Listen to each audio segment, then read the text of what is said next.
So in this video, we're going to be talking about our wedding budget worksheet. We finally did it after years and years of talking about, we should make a wedding budgeting worksheet that takes all the things into account and factors in some numbers, estimate prices that are local to Kern County instead of some weird national average number or this or that. Let's make one. We finally did it. So let's talk about the wedding budget worksheet. On this worksheet, you're going to find vendor estimates and you are going to find a way to help understand your priorities and how that impacts your budget. Ultimately, your budget is a reflection of your priorities and nothing else.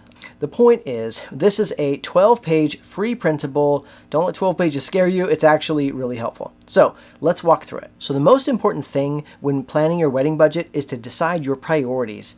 You are going to spend money on the things that are important to you and spend less money on the things that are not important to you. Simply put, determine those priorities. So for each wedding category, we want you to figure out how important is this, how much money do we want to spend on this category, and then find vendors and make choices about whether you're going to DIY something or hire it out or this or that based on those priorities and the amount of money you've decided that you want to spend in that area. Also, sometimes you may find out that the amount of money you thought it would cost is nowhere near the amount of money it does cost, and so you have to make adjustments, and that's fine. So write everything in pencil. The biggest idea with this is first decide what are the most important things, the big ticket items that matter most to you. Decide those first, plan that money out first, then see what you have left for everything else.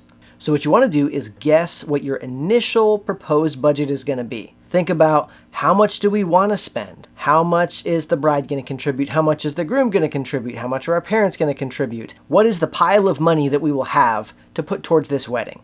And just make a guess. Write this in pencil. It may not be correct. It may be way off. It may be right on. But write it in pencil and move forward. What you're going to want to do is figure out your top 10 most important expenses. We have on our worksheet the top 10 expenses that we think most couples would think are important, but feel free to grab a pencil and write in a different thing if you think something else is more important. The idea is you want to figure out the big rocks in your budget before you pour all the sand in. So figure out which things are the most important and which are the biggest expenses. Take care of those first, then worry about all the details. After you've got the top 10 figured out and you have an idea of where your budget is going to be ending up, the next thing you want to look at is that detailed wedding budget. This is something that's more of a document you'll keep track of throughout the wedding planning process. The top 10 is really going to kind of help you get started at the beginning. And then the detailed wedding budget is something that you'll continue to use throughout the process as you decide, hey, we're going to do this here and that there. As you're looking at the detailed wedding budget, you'll see a handful of columns. You want to be looking at what do you think this is going to cost, what's it actually going to cost, is it paid for, who's paying for it, and then all the different things that go into a wedding. So it's really helpful to look at this detailed list so that you don't forget about something major that maybe you didn't think about. As you look at the first page of the document, you're going to see a quick introduction and a handful of directions to guide you on using the document. You have that initial proposed budget, you have your top 10 expenses, then you have the wedding budget, which is the big part of the document, and then you have the grand totals at the end so you can understand how did you do on your estimated budget versus your actual budget. And once you have all that figured out, it's helpful for, siblings or friends. That way you can kind of see, be like, oh man, yeah, we spent double what we thought we would, but we loved it. Or, we spent double what we thought we would and we wish we hadn't. Watch out for this category, it'll get you. So that helps you put all this on paper, which helps you put everything together. So on the first page of the document, you'll see a quick introduction and some basic directions showing you how to use the initial proposed budget, the top 10 expenses, and then the main wedding budget. So on the proposed wedding budget, you're going to think about who is going to contribute how much to your total wedding budget so you know what you have to work with. On the initial proposed budget, you are going to figure out who is going to contribute how much to that total budget so you know what you have to work with. Typically, the couple and the parents are going to be paying for the majority of things, but sometimes, aunts, uncles, other family members contribute, so we have some columns there for other so that you can kind of tweak this to your situation. On the top 10 expenses, we want you to think about what are the biggest and most important expenses for your wedding. We have the top 10 categories listed with some low, medium, and high numbers to kind of get you a ballpark so that you have an idea of what you might spend in those areas. And then as you figure out what you want to spend, you can write in the number that you would like to spend. As you go down those columns, it's helpful to have an idea of what kind of wedding are we talking about. Are we talking about a $10,000 wedding, a $30,000 wedding, an $80,000 wedding, or more? And that helps you understand how to use these low, medium, and high budget numbers as you're looking around for vendors in various categories. You can understand, okay, if I'm seeing this price, I know that's the low end. If I'm seeing this price, I know that's the high end. This is the mid-range. So that as you're looking around, you kind of have an anchor to use so that you know, hey, this is a great deal, or this guy's expensive, based on where you want to be with your budget.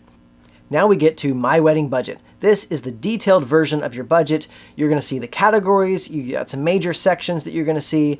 You have your estimated price, your actual cost, who's going to pay for that particular thing, and then whether it's been paid or not. So this is a helpful way to keep track of all of that. We're looking at your rings, looking at your venues. We've got the planning portion, we've got the photo and video portion, attire for the wedding.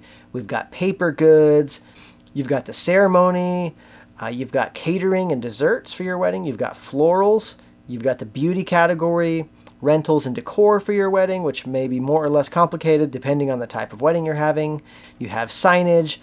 You've got music and entertainment for your wedding. You've also got the transportation category, accommodations and gifts, and then other parties and other events that you'll need to consider, like maybe an engagement party or bachelorette party. You have the venue, the catering, the decor, all of the things. And then there's the honeymoon.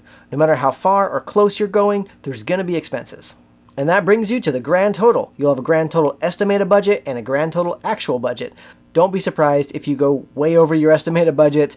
Most couples either don't understand what things cost going in, or they just realize that they want to make upgrades throughout the process. An important thing to remember is that most couples go over budget on their wedding, and that's okay. That's completely normal. There's a lot of reasons for this. It may be that you didn't know what things costed going in. It may be that you decided to make upgrades you didn't plan on. It may be that you decided that you forgot an entire category, like videography, that you need to add that you didn't think about. Whatever the reason for going over budget, as long as it matches your priorities, you made the right choice. Thanks for watching this video about our budget worksheet. I hope it's been helpful. I hope the worksheet is helpful. You can find all of our printables on our website, evermoorefilms.com, and we look forward to helping you out with your wedding. Stay tuned for more videos like this, and until then, happy planning.